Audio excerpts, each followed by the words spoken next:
to another episode of Share Motivation Podcast. I'm your host, Delina. In case you don't know by now, go ahead, click that like and subscribe button. And you can also listen on Spotify, iHeartRadio, and Apple Podcasts.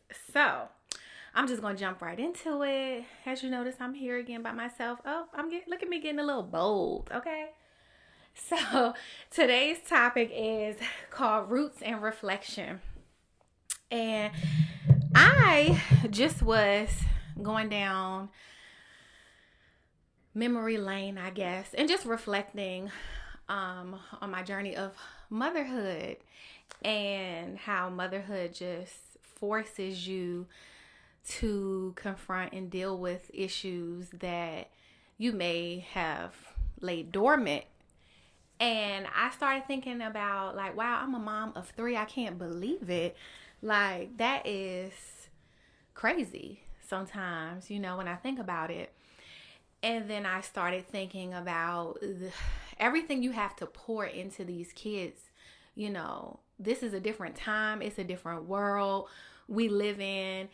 It used to be back in the day, you wouldn't dream of cursing or being disrespectful in front of your parent or somebody else's parent. It was just the understanding, like, when your kids are in my care, I'm going to treat them as my own. I'm going to pour into them. And so I just was reflecting on just being a mother and how times have changed. And like I said, the responsibility of what you have to pour into your children. I think every goal of every parent is to create these well-rounded, law-abiding, heavy on the law-abiding, okay? Law-abiding citizens that have a relationship with God, and, you're trying to pour into their characters and their ethics and teach them how to problem solve and communicate, and then pour enough into them to encourage their little souls to make it into the gates of heaven. And then if you have multiple kids, you have to get on multiple levels and then still go back to finding time for yourself. And it's just crazy because we live in a time where people really don't communicate the way they used to. They really don't problem solve. Our young people are dying at an alarming rate at the hands of other young people. And it's just crazy to see how times have changed. I try to always speak life into my children, but at the same time finding that balance of keeping it real with them. I tell my son all the time, you can learn to follow rules at this stage in life and not have to learn every lesson the hard way.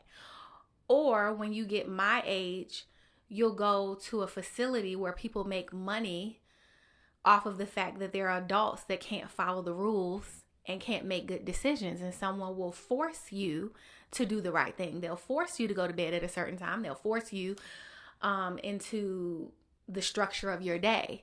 And so I just find that it's just amazing with all of the changes in the world, and the world is moving. It just keeping them close to you and making sure that you're in tune with what's going on in their day, and just checking in with them, and seeing who their friends are. And all of this sort of reflection just led me down this place of, like, thinking about my own mother and thinking about the things that she instilled in me, and how hard it must have been to keep in tune with that, still find time for yourself, keep up with the evolving world and how things is changing. And I felt really bad. I felt bad because I can look back and remember times where I was, like, super ungrateful, super snippety. My mom will always be like, girl, I hope when you grow up and have kids, you have a daughter that talks to you and gets under your skin the way you do. And I do. And I do. And I just look back and reflect and think about all the sacrifice that came along with parenting. And it's no magic formula, right? We're all as parents trying to figure it out. And what works for one family and one mother may work, and what works for a different, I grew up from the spare the rod, spoil the child era, my mother had a mean, quick backhand despite her being Caucasian. Okay, people love to think, oh, you didn't get whippings growing up. Oh no, she had a whole bunch of black friends. They showed her how to whip that belt real fast. I didn't get the extension cord situation, but she definitely had some belts on hand. And I am also a believer in corporal punishment now. I don't believe in, abuse, but I do believe in corporal punishment, because if I got to tell you something after twice, it's like, what are we doing? But that's a whole nother topic. But I just think about, it just led me down this rabbit hole where I'm reflecting of all of the sacrifices that we moms make. And we don't know it all, but I would say to the kids, if you have a parent that's being consistent, that wants the best for you, that's showing up, before you get all angry and lash out, just stop and be like, okay, I actually have somebody in my life that gives a darn. So let me try to listen and just take it all in. I may not agree with everything they're saying, but they do want the best for me, because there were so many times where I just look back and realize, like, I was really ungrateful. I was really in a space, when you're a teenager, it's like, I want, they give, oh, this ain't good enough. I didn't want this color. And I just look back and be like, man, I wish my mom was alive today so I could just tell her, like, wow, I appreciate the sacrifice you made. I appreciate the things you instilled in me. My communication skills, and also, raising kids is funny because they tend to hear what you say, but mimic what you do. And like I said before, we as parents are not perfect. The goal is to get you to adulthood alive, okay? Keep you off the pole, out of jail.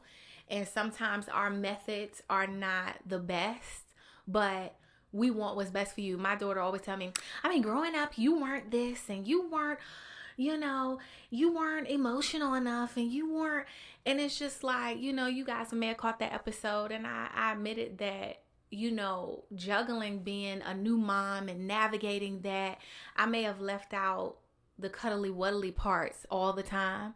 And, for that, I wish I was a little bit more softer, but it was like, I gotta be responsible for you and do right by you, but I also got to figure out what I'm going to do with my life. And it's the juggling. And motherhood is this constant evolution of juggling and growing. And we're growing as parents also, and raising children.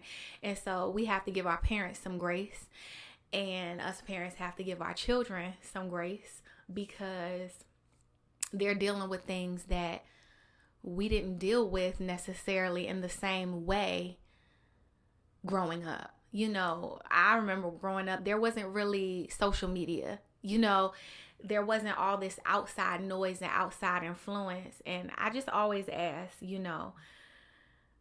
I always pray over my kids every morning. Again, I'm practicing, as you may remember from previous episodes, I'm practicing this thing where before I even allow my feet to touch the floor in the morning, I'm praying over my children and just asking God to be in spaces with them where I can't be, and allow them to use discernment. And I'm always telling my son, sometimes you're going to have to look around and assess the area, the situation, and it's like, do I need to be here? It's just all these things that go into raising kids. And I just think about the sacrifice that my mom made, and people, because it does take a village, and people around her that helped pour into me growing up. And I wish that I had spent more time just listening and saying thank you. I may not agree with what you're telling me right now, but I'm just going to receive it, because I may be able to apply it down the line.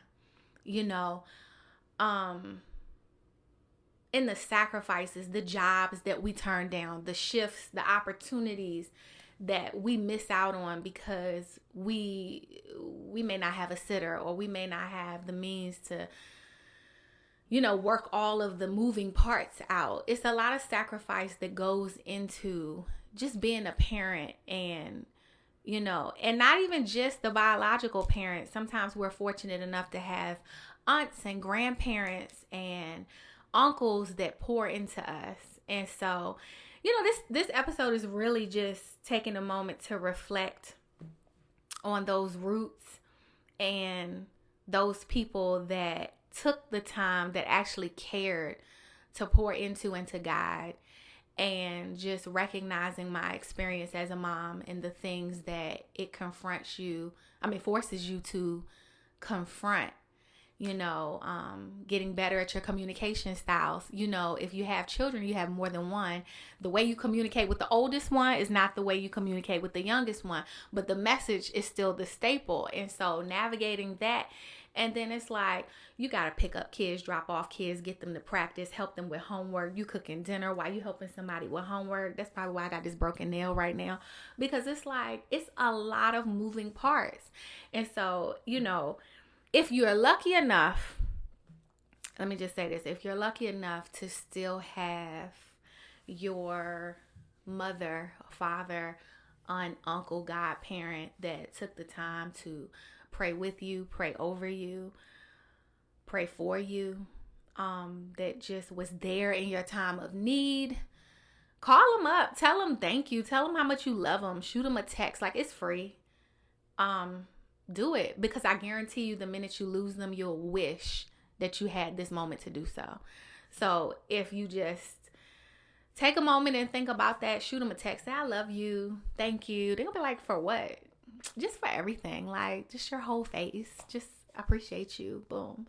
And if you're a mother and you are struggling with just the balance of juggling it all, just speak life into your children, pray, and keep putting one foot in front of the other, and always finding new ways to evolve as a mom. Like, I think I've grown in so many ways, like with my communication, with my sense of humor, with my kids.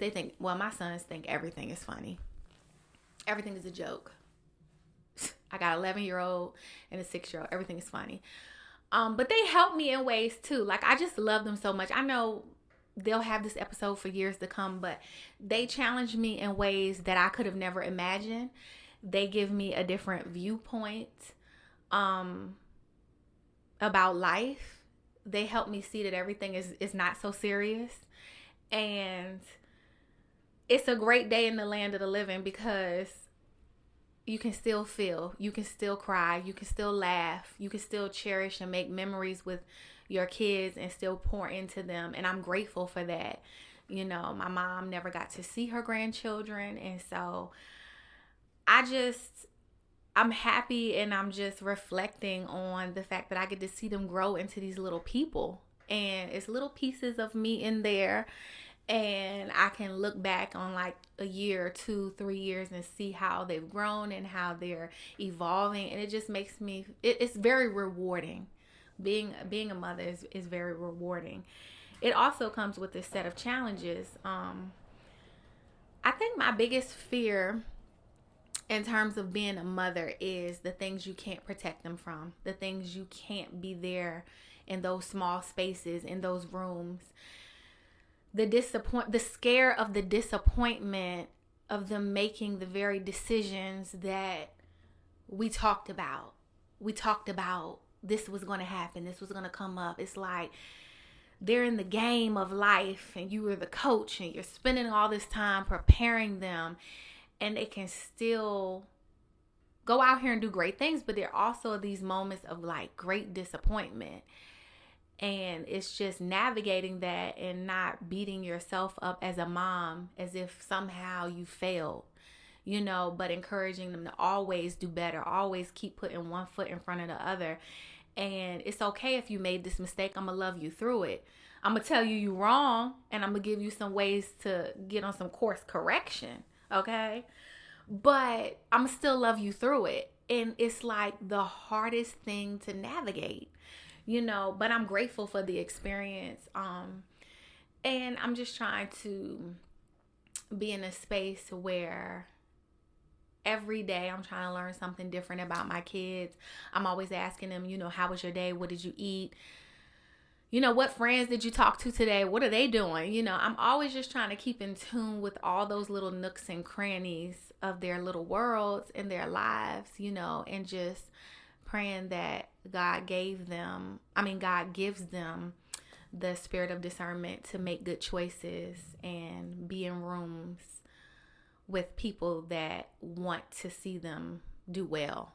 And even now at their tender age, I talk to them about choosing good friends, friends that want to do right by them, that, they share similar interests and they're encouraging each other. And so I just think that's so important. So this was definitely my root of reflection. And I just so wish that my mom was alive and that I could just really tell her, thank you. Thank you for all the sacrifice. I know I wasn't the most grateful child, I wasn't the most easiest to deal with. There were definitely some times where I look back and I was just like, I'm like, wow, I can't believe I was in that space, I wish I had a chance to just tell her that I'm sorry and just tell her how grateful I am of everything that she's done for me and instilled in me, and the sacrifice, because being a parent is hard. Being a single parent is harder. I'm fortunate enough I'm not necessarily a single parent, but the concept of what my family looks like is a little different, but they have a great dad, and so they have good family, and so I'm just blessed, even though it doesn't look the way that I want it to look, and it's not the way that I would want it to be. So yes. So if you have some loved ones, a mother, a father, a aunt, an uncle, a godparent that poured into you growing up, take a minute, text them, tell them you love them, thank you. They can be like, for what? Like I said, and you just be like, for everything, and keep pushing all the mothers and fathers. Pour into those babies, because we are losing our babies at an alarming rate. And whether it's to prison, whether it's to death, whatever it is, we're losing them. And even if, your child is alive in the physical, but is in shackles somewhere, it's still a loss, and we have to get back to the days of pouring good seeds into our kids and teaching them to make good decisions, so they can live long lives. When you do good, good comes back. It's like a boomerang. Well, that is this week's episode, Roots of Reflection. Go ahead, click that like, subscribe, share if you care. And as always, I will see you next week here at Sheer Motivation.